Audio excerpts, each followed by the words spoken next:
Organizations like the Council on American Islamic Relations, or CAIR, denouncing the group and its connection to Islam. Zainab Chaudhry with CAIR joins us now with more on all of this. Welcome back to the program. Thank you so much for being with us. Thank you for having me. Certainly there is a lot to talk about when it comes to this, and a lot of questions that people are having in terms of what is their connection. One of the things that you all said in one of your statements, the traditions of the Prophet Muhammad all require prisoners not to be harmed in any way. There can be no excuse for justification for such criminal and bloodthirsty actions. When you first began to hear about the news from there and what we were hearing about those journalists, what was your reaction? It's absolutely horrific. It's shocking, and I think for the vast majority of the billions of Muslims who live worldwide, for them to realize that this group is conducting these actions under the banner of Islam. They call themselves the Islamic State, yet their actions in no way, shape, or form exemplify the tenets of Islam. It's just absolutely disgusting. So one of the things that my organization is doing is trying to educate the public on what the true tenets of Islam are and how this organization, this terrorist organization, their behavior in no way, shape, or form reflects the true tenets of Islam. We're going to talk a little bit about the differences in those two things and what people are calling this extremist Islam from that group. There's a lot of concern, and we hear the term of them hijacking the religion. What do you make of that, and do you think that that is a clear definition of what you all foresee is what is happening with them? Absolutely, and that's precisely how we would describe it, that they are essentially hijacking the religion to advance their own political agendas, their own goals. The fact that they call themselves the Islamic State when, in fact, not only are they un-Islamic, but they're also anti-Islamic, it's really disturbing.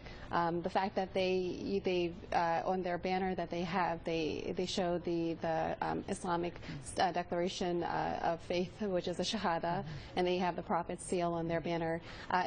They are clearly trying to legitimize their propaganda. They're trying to show that to the unlearned, to the people who don't know any better, that they are actually propagating the tenets of the faith, when in reality they really aren't. There's no justification in Islam for the targeting of innocent civilians.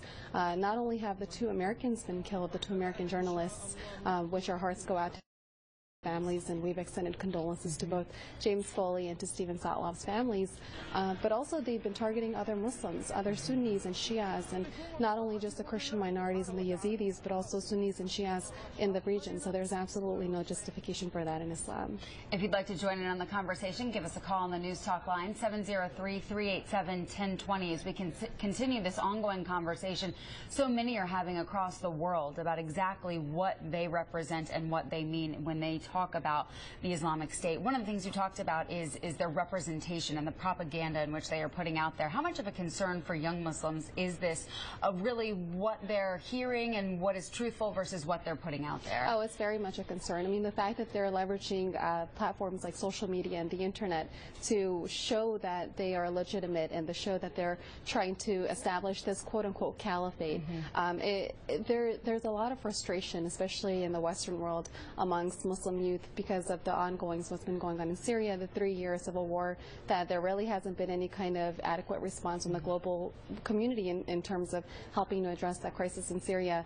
It's resulted in over 200,000 lives lost, and that's only the amount that we know of. I mean, I'm sure the numbers are much higher. And there have been over millions of refugees who have been displaced into neighboring countries.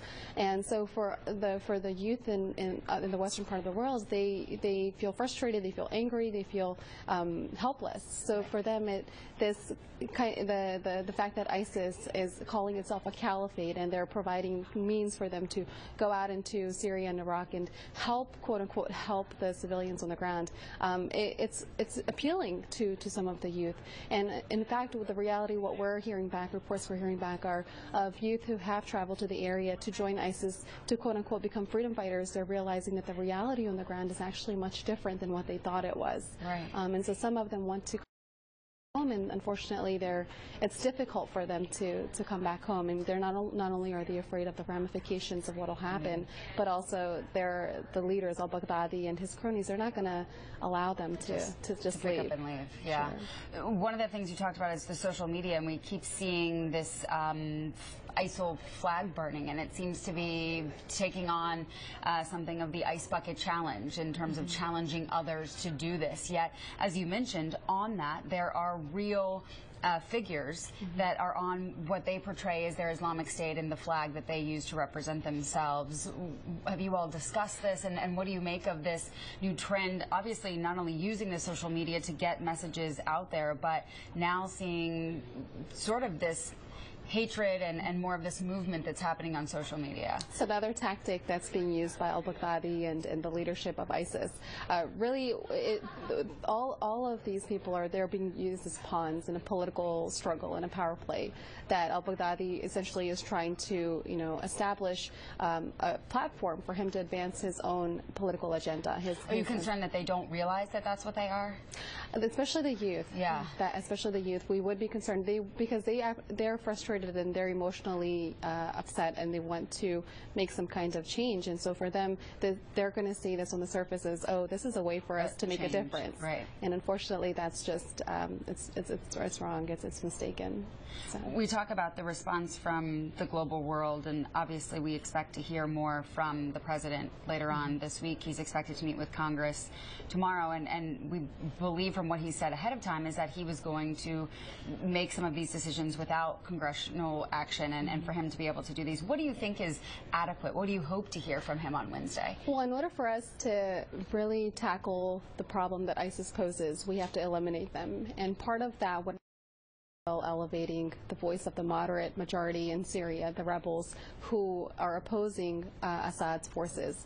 So really the United States and what the Western powers have to do is they have to assist the rebels and the majority, the moderate majority in Syria, and allow them to gain power.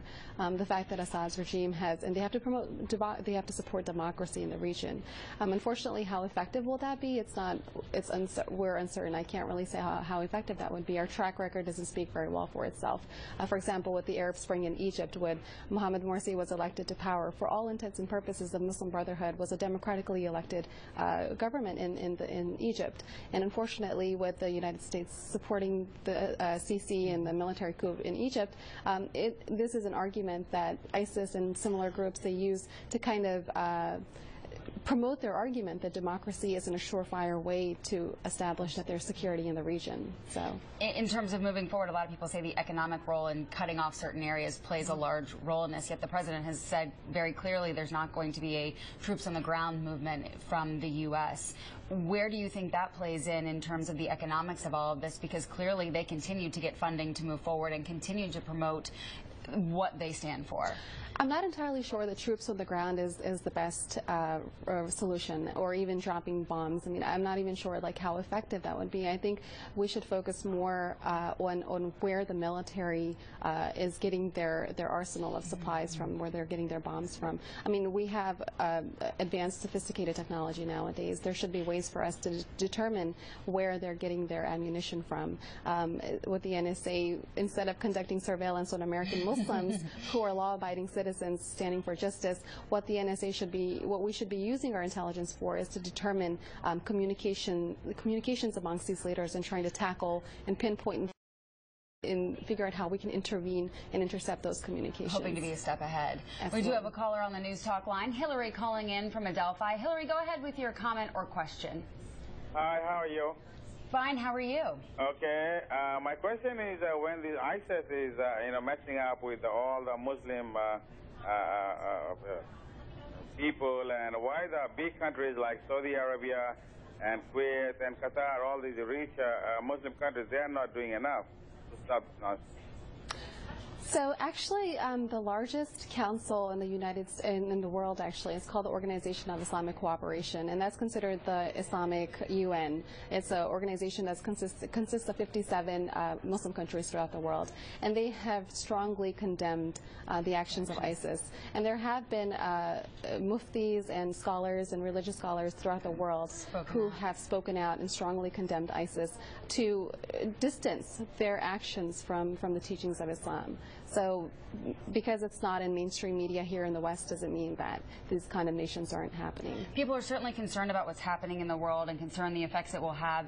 For our viewers who hear these terms of extremist Islam versus general or genuine Islam, describe the difference for people of what they need to understand in terms of the differences of what is being put out there versus truth and fact and what's not. I'm not a religious scholar, but it's very